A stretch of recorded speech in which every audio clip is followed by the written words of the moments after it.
Good morning. It is surprisingly and unseasonably warm today. It's like 50 something degrees. What the heck? So I'm wearing shorts and a t-shirt for the first time and I don't know how long. The birds are chirping. This is amazing.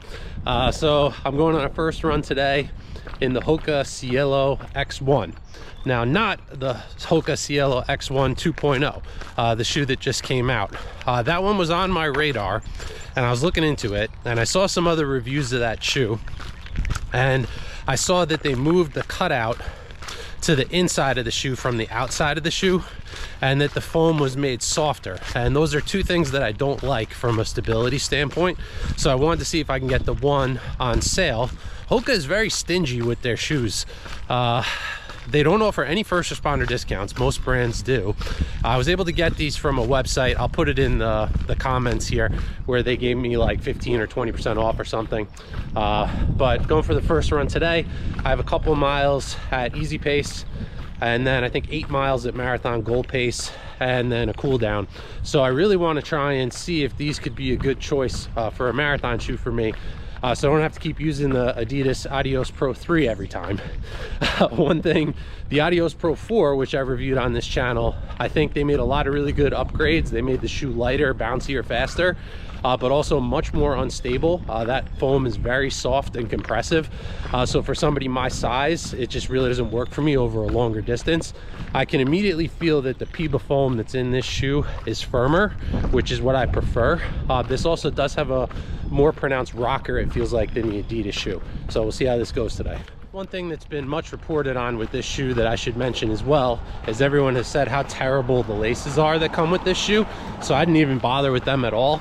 They're very thick, kind of ribbon-like laces, and Hoka has a weird way that the laces go through here, where it goes in one, out the other, and around.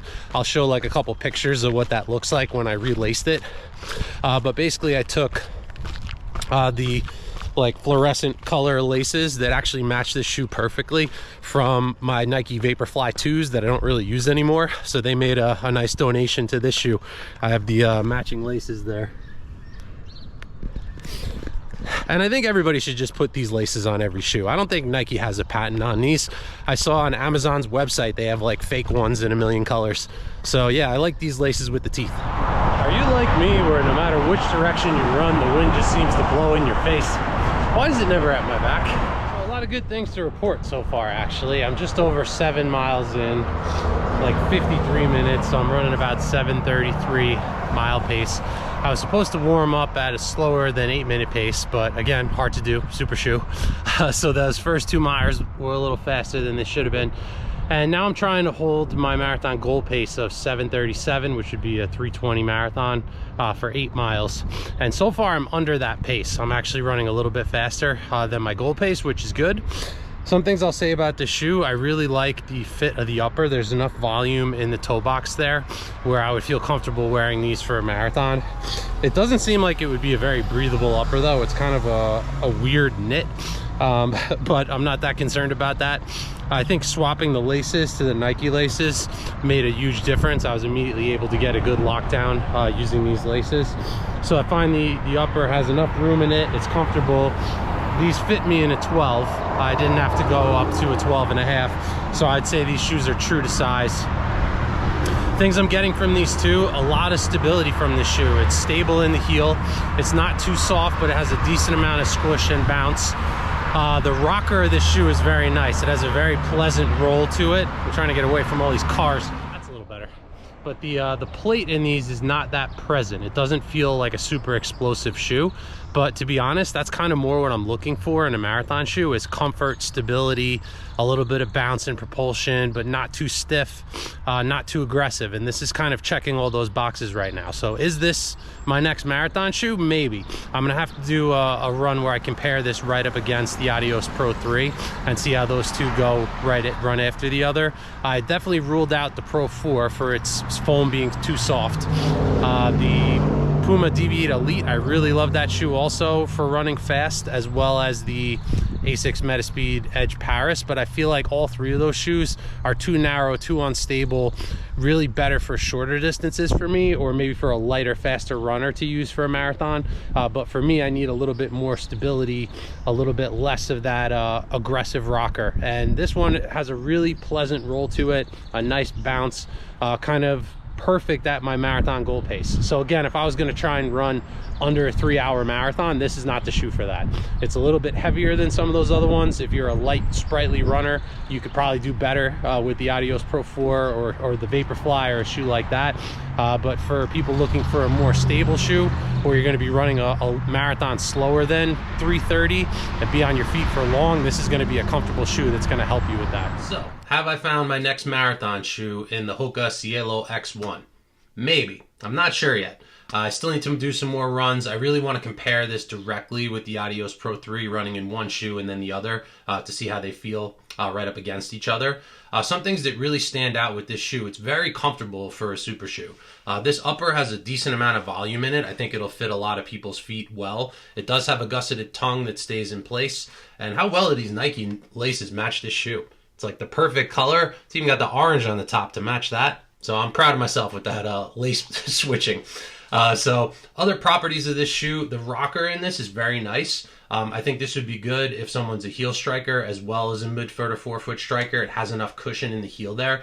And also something that I like about this shoe is this foam at the top is very soft, and the foam on the bottom is about twice as firm.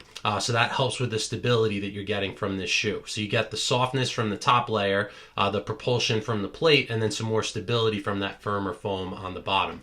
This also has a decently wide heel and forefoot, and as I mentioned before, the cutout on this shoe is on the outside of the shoe here. So on the inside, this is a completely solid piece. So if you're prone to overpronating, this shoe is stable on the inside. It helps you out there. Whereas the new version, they did the cutout this way, and I think that that's kind of a recipe for overpronation. And also that foam is a lot softer than this foam. Look at that spot right there. I'm like, this is where you're going to overpronate. Couple negatives with this shoe: to me it looks like a radioactive fish. I'm not sure exactly what they're going for with this colorway. This was the only one I could find in my size. I do like some of the other colors more, but again, colorways are kind of the last thing I care about with the shoe. I want it to perform, and if it also looks good, that's kind of the icing on the cake. But I have the radioactive fish colorway here. And this is almost like a corduroy texture. It reminds me of going to like Pacific Sunwear in the 90s and getting some corduroy pants in the grunge era. So it's kind of a strange choice for an upper here. I don't think it's going to be incredibly breathable. I'm not that concerned about that though. That's not the number one thing I'm looking for in an upper. One thing that's interesting with this though is, one negative for me also is, this might be a positive for some people, but it's a negative for me. There is a little bit of structure in this heel. Like, this piece is a little bit firm. It doesn't just flop down completely. A lot of these race shoes have a really floppy heel, which actually fits me better. I have something that's called like a Haglund's deformity, which I didn't even know this was a thing. I just thought the back of my heel sticks out a little bit where it connects to my Achilles, but apparently this is a common thing that a lot of people have. Here's a picture of what it looks like. I've actually first heard about this on the Doctors of Running. One of the guys there has the same thing. So he benefits from shoes that aren't as firm in the heel, because basically with that heel bone sticking out a little bit, it tends to rub if there's a really firm heel. So I did actually have that at the end of that run. I had some discomfort in my heel. You'll see there's pads on the inside here, and kind of right where this pad comes up is where my heel was rubbing. So it was pushing up against this and rubbing a little bit.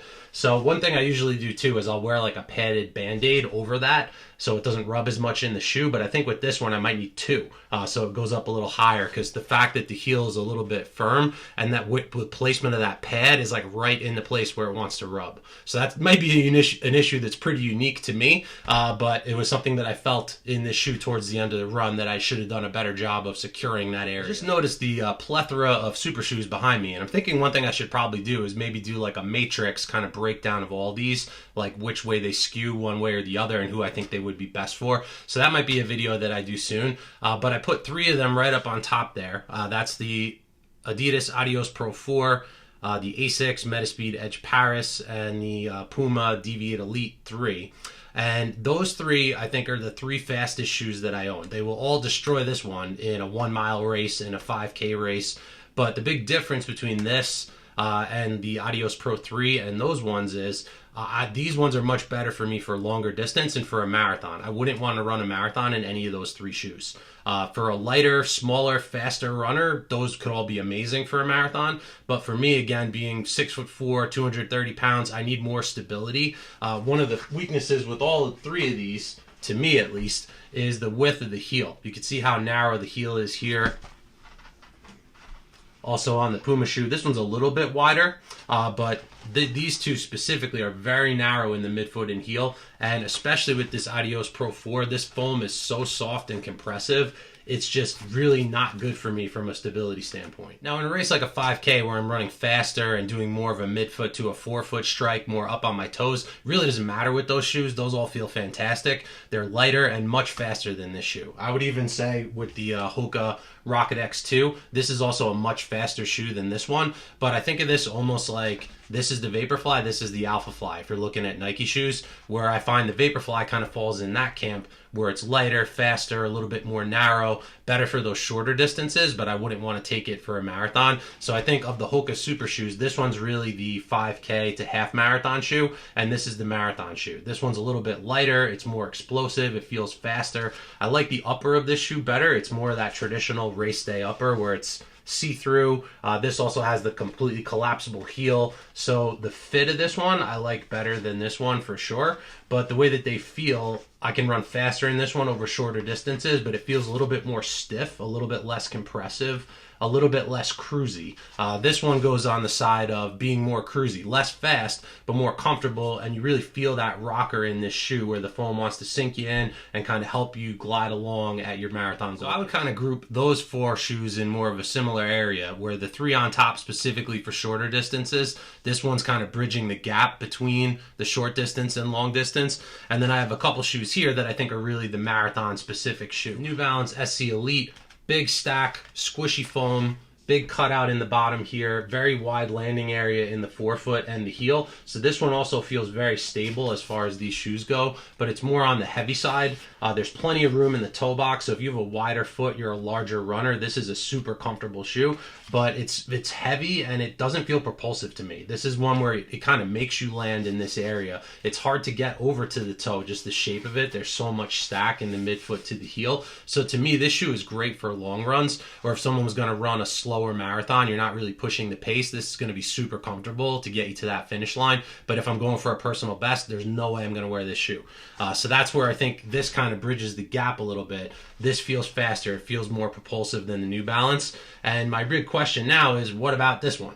So how do these two compare? So I need to have these in a direct comparison, but my initial impressions is this one feels more cruisy. It feels like it might be more assistive to keep you in that consistent pace, where this one feels a little bit stiffer. It feels a little bit more propulsive. It feels like it would be the faster shoe. So if I was going for a personal best in a marathon, I still think this one is probably going to be better than this one, but I have to do that long run where I wear both shoes and see how they really compare to me. But so far I haven't found anything for me personally that's better than the Adios Pro 3, which is getting annoying because this shoe's 2 years old and they're going to stop making them now that we have the Adios Pro 4.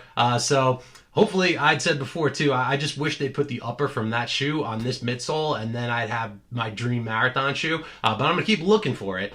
But again, I'm not sure 100% with this one yet, whether it's going to be my next marathon shoe or not. But one thing I will say convincingly is it's a comfortable shoe. It's got room in the upper. You can definitely see this being a very good fit for the marathon distance. So let me know in the comments if you've run a marathon in this shoe and how it worked for you, or if you've tried any of the other ones behind me and what you think is the best marathon shoe for you and why. Also, let me know if you've picked up the Hoka Cielo X1 2.0, which has one of the dumbest names ever, and how that shoe is working for you. For me, again, I think the foam is going to feel more like the Adios Pro 4, which is going to make it unstable, and with the addition of that cutout being on the inside of the shoe, I don't think it's going to work for me, so that's not one that I'm going to pick up. But I'd like to hear from you if you've run in that shoe, how it feels to you. I know it lost a little bit of weight on this one. I probably like the upper of that shoe better, but with the foam and that cutout, I'm going to avoid that one. So I look forward to hearing from you in the comments, and I'll see you in the next video.